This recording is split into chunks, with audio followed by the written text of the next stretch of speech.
So what does it really take for a company that's already doing well to completely reinvent itself? In this explainer, we're going to do a deep dive into the whole rebranding process, and we're using the high-end keyboard company Mode as our case study. We'll see how they totally transformed their identity to not just keep up, but to define their future. Right, so this brings us to the central question here. Mode had built a really solid, profitable business over 5 years. They had a loyal following, so you have to ask yourself, why on earth would you mess with a winning formula? I mean, it's a huge risk. And to really get what's at stake, you gotta understand where they came from. This wasn't some big, venture-backed startup. Mode literally started as a founder's side project.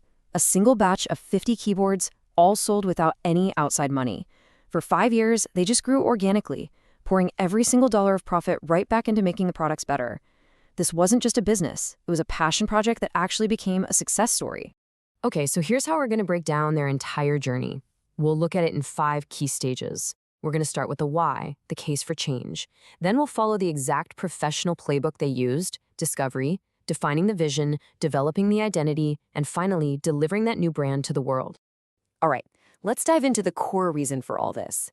After 5 years of just grinding and growing, the team looked up and realized they felt a disconnect. It was like they were wearing clothes they'd completely outgrown. The brand, the way they looked and sounded to the world, it just didn't match who they were anymore, or where they dreamed of going. It was stuck in the past. And this is a super important idea to get your head around. A rebrand isn't just about slapping a new logo on things. A brand is your reputation. It's that gut feeling someone gets when they hear your company's name, and that feeling is built from every single interaction they have with you. So to truly change their brand, Mode had to look at everything. So how do you even start something this huge? Well, they used a professional design framework. The core idea is actually pretty simple. First, you go super wide. You explore the problem from every possible angle. That's the discover phase. Then you narrow all that down to define the one real problem you need to solve. This process forces you to think deeply before you start making things, so you don't just end up with a prettier version of the wrong solution. Okay, let's see this in action, starting with phase 1, discovery. You can think of this as the detective work. It's all about gathering clues, understanding the business, the competition, and maybe most importantly, the customers, from the inside out. And before they even thought about a single color or font, they did something absolutely critical.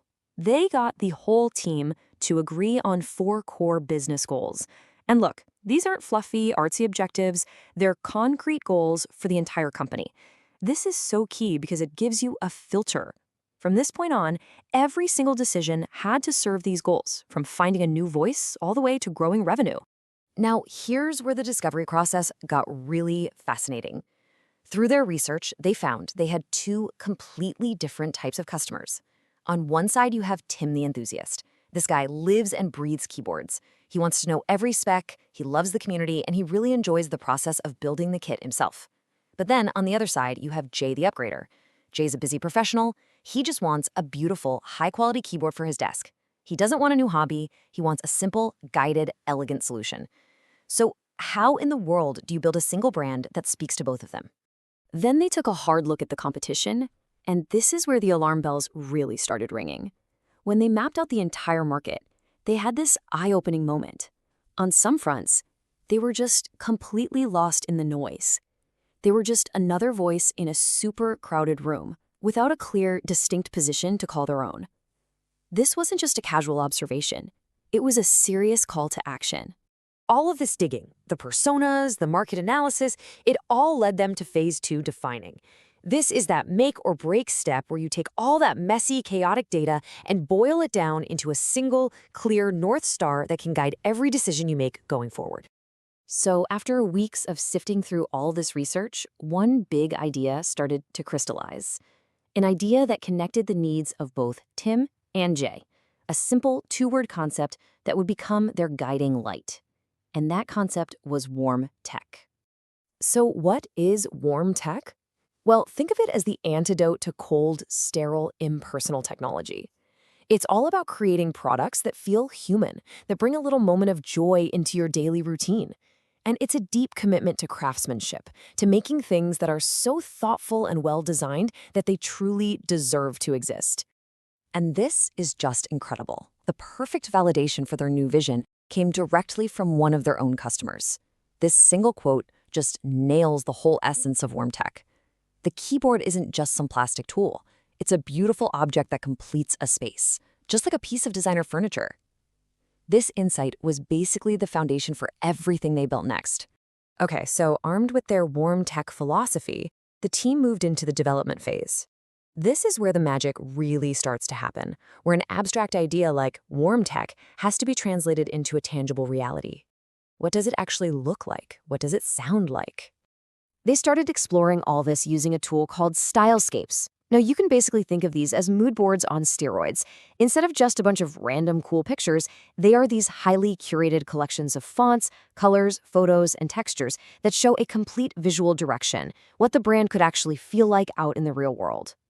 So they explored a few different pods. Two of the strongest directions were serious fun, which was all about being clean, modern, and colorful, and crafted narrative, which felt more like a high-end magazine, using rich colors and elegant design to tell a story of quality. But in the end, they didn't just pick one or the other. They were smart. They were really drawn to the sophistication of crafted narrative, but they also loved some of the energy from the other ideas. So they blended them, creating their final identity, the story of craft. It combines that elegant editorial vibe with these warm, hand-drawn touches that just scream, a real human made this. And this new direction wasn't just a vibe. It was turned into a complete brand system, basically a rulebook for how mode would present itself. They chose a sophisticated font system, a primary color of this deep, calming green, and a photography style that feels natural and lived in. They even defined their voice. No more jargon or marketing speak, just be clear, simple, and honest. Which brings us to the final and maybe the most important phase, delivery. Because a great strategy is totally useless if you can't execute. This is where the new brand finally comes to life and touches every single part of the business.